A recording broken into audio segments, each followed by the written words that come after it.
Magandang umaga. Ako si Charissa Bersamin, 41 years old. I'm a licensed medtech.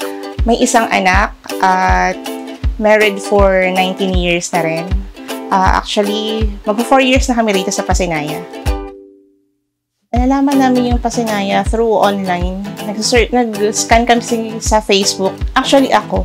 More on ako kasi yung asawa ko busy sa trabaho. Tapos, nung na-relay ko sa kanya yun na may nakita akong bahay na maganda, na kaya naman, at walang equity. Sabi niya, sige, i-try natin. Sabi niya, pero ang tinanong niya sa akin nung una kung ready na ba akong mag-solo kami. Kasi that time, nakatira kami dun sa compound kung saan, parang family house nila. Kaya parang kung hindi daw ba ako mahihirapan. Ngayon nga, nung nakita namin sa Facebook yung advertisement na yun, agad-agad namin kinontak yung isa sa agent nun. Then after nun, malapit naman sa area namin yung office nila. Tapos, pinuntahan namin yung office nila. Doon nakipag-usap kami kung paano yung processing. Yun nga, kailangan magbigay kami ng mga certain documents. Tapos, nung time na yun, nung sinabi yung area, agad-agad kami nagpunta. Tinignan namin yung layo, kung ilang oras from Manila. Kasi talaga ang work ng husband ko sa Manila. Ako din that time, nag-work din. So, kaya ba? Sabi niya, sige, subukan natin. Nag-travel kami. Una, nag-travel kami ng via commute, na bus and all. Tinignan namin yung length of time, kung kaya ba. Tapos, nag-add na rin kami ng time kung may traffic. Siyempre, hindi naman natin may iwasan yun. Siguro kaya na kami nag-decide kasi sabi ng asawa ko mukhang kaya naman. Eventually, magiging progressive na rin naman. Lahat magkakaroon na ng MRT, yung mga connecting, Unang-una, yung peace of mind. Malayo ka sa magulo. Hindi katulad ng Manila na madaling araw pa lang, ang ingay na ng mga sasakyan, ang ingay na ng tao. Dito, ayan, parang mga ibon lang maririnig mo. Gigising ka talaga ng maririnig mo talaga yung mga ibon lang, walang maingay. Ang nagustuhan ko dito sa community namin, dito ko rin natutunan kung paano magkaroon ng leadership attitude. Na-introduce na ako ng GNF. In-approach nila ako with regards sa community. Doon, nag-start. Ang position ko sa HOA ay chairman ng health committee. Ang responsibility kasi ng isang health committee sa HOA, syempre from the word health, yun nga, ako in charge doon sa health center namin.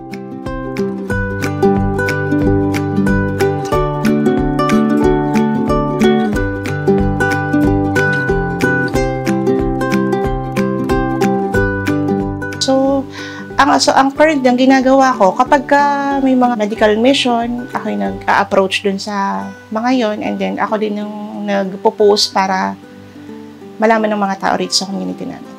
Meron na rin naman kami mga kinandak na mga medical missions dito sa Pasinaya.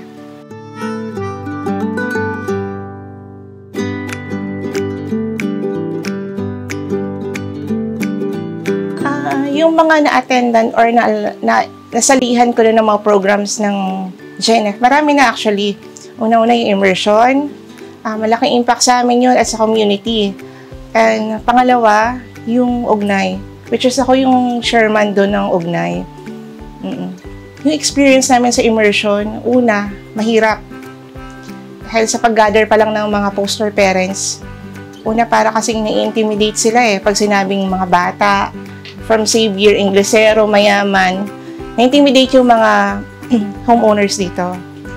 Kaya nung simula, hirap na hirap kaming maghanap ng mga poster parents.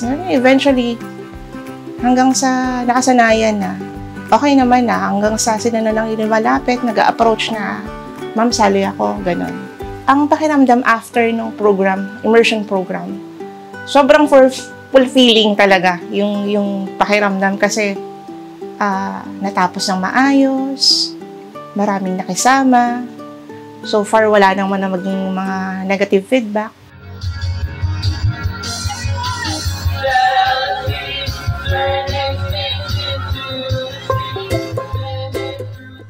Ang pinaka nagkaroon ng impact sa akin noon is yung Ugnay. Kasi yun yung first time po na maging mamuno sa isang grupo. Nag-facilitate kami ng mga meetings, ng mga kung ano-anong kailangan para dun sa community, gano'n. Kaya ako naging active siguro dahil na rin dun sa tinatawag nilang calling. Kasi nga, yun nga health worker ako, talagang bumababa kami dati sa tao eh. Nag-community outreach kami ever since nung college ako, community outreach kami hanggang sa nung nagtrabaho ako sa hospital. Naging tulay yung Pasinayas sa calling ko, gawa ng hindi na rin kasi ako active na health worker ngayon. Siguro, na-adapt ko din yon, kaya dito, yun yung binibigay ko sa tao.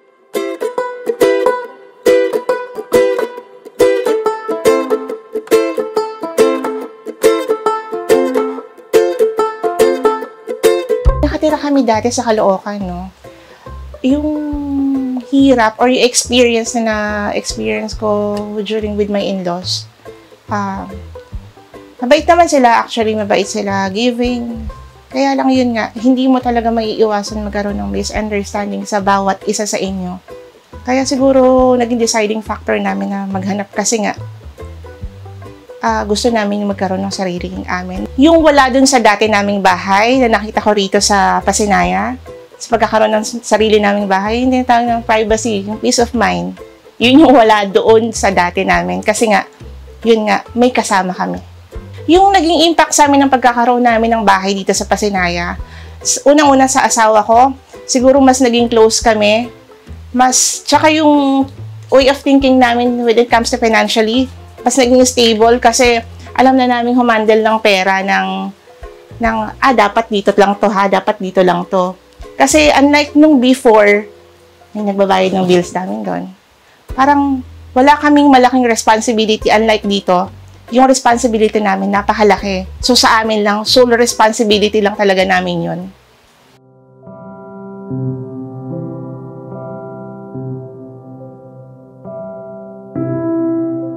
Yan, ang isa sa pinakamabigat na pagdaanan naming pamilya, yun yung time na I was diagnosed with cancer. 2023, naoperahan ako sa thyroid. Siguro kaya ganito yung boses ko, may hoarse voice. Tapos, nung una, ang sabi ng doctor namin, manang okay lang yan, sabi niya gano'n. Kaya mo yan. Nung lumabas yung biopsy, medyo may nakita na cancerous nga yung nakuha sa aking biopsy. So, that time, parang nag-crash lahat.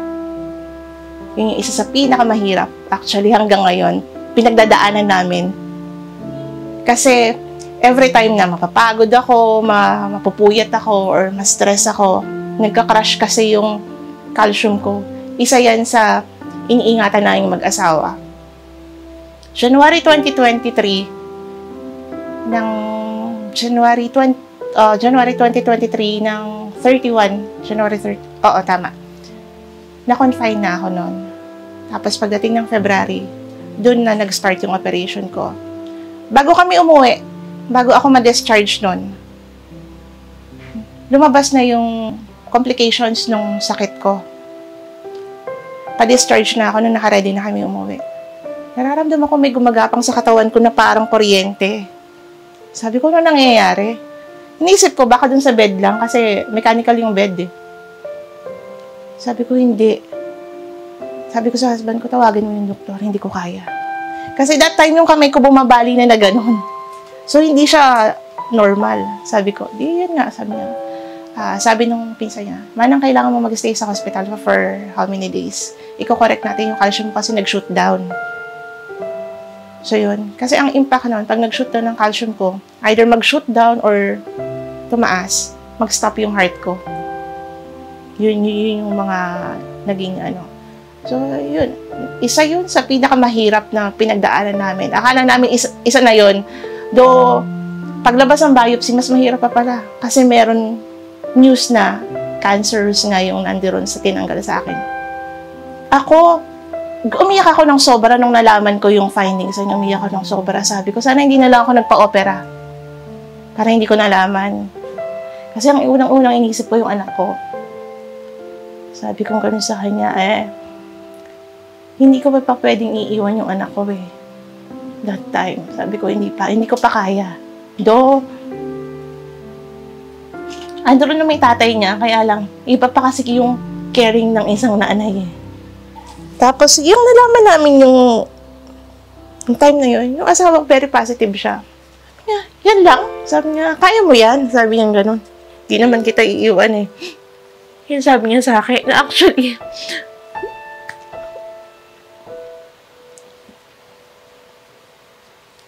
walang nakakaalam sa pamilya namin. Pero, sinolo namin lahat yun. Kasi ayaw namin maging burden both sides. Kasi pareho nang may edad yung parents namin pareho. Ayaw namin maging burden. No, alam din ng anak ko, very aware yung anak ko sa nangyayari. Kasi nung na-hospitalize ako, na-confine ako during my surgery, mag-isa lang siya rito, pumapasok siya nun sa senior high siya that time, pumapasok siya sa bayan. Aware siya sa mga nangyayari. Nung na-hospitalize ako, yung asawa ko, iniiwan niya ako doon sa hospital. Pumapasok siya, babalik siya. Walang ibang nagbantay sa akin bukod yung sa husband ko kasi gusto niya, siya lang. Actually, may times na gusto ko na talagang bumigay. Siguro, first few weeks na nalaman ko nung na-diagnose ako ng gano'n. Hindi na ako nakakatulog. Meron na ako kung ano-ano naririnig ko na sa sarili ko. Pabigay na yung utak ko nun eh. Sabi ko, baka kailangan ko ng magpa-psychiatrist. Kasi hindi ko na naiintindihan ko ano nangyayari. Hindi na ako nakakatulog that time. Sabi ko sa asawa ko, kaya ko pa ba? Sabi ko noon. Kaya, yung siguro, ang naging turnout lang is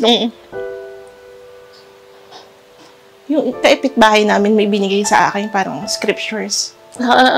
Parang regards dun sa parang don't lose faith. Dun na ako nag-hold. Talaga. Every night, nabasa ko yun.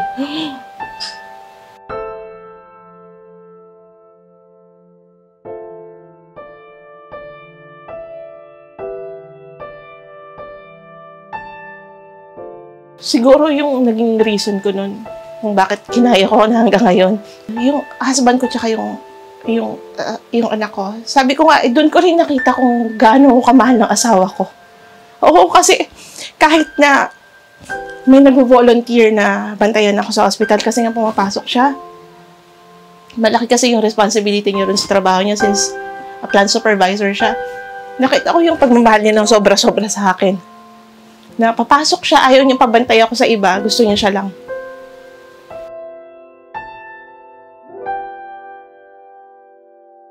Yung siguro, sa tingin ko, naging impact sa akin nung nangyari dito sa amin. Siguro, mas naging strong ako para nang sa ganun, maging okay lahat. Kasi naniniwala ako, domino effect lahat yan eh. Kung ang isang nanay, malungkot or lugmok, ganun din ang mangyayari sa kasama mo sa bahay eh.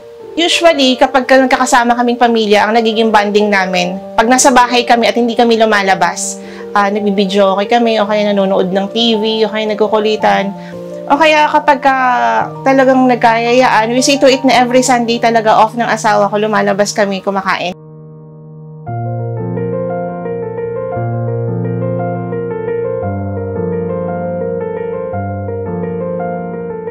Siguro magiging message ko bilang isang magulang.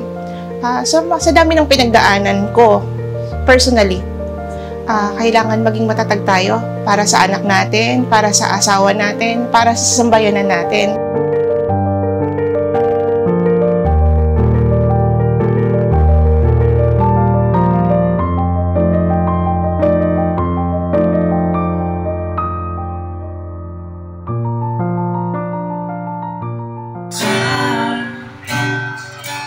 In passing time, watching things go by.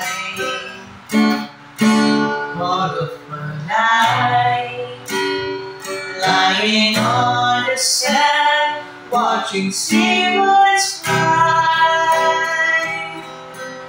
Wishing there would be some Someone's waiting home for me.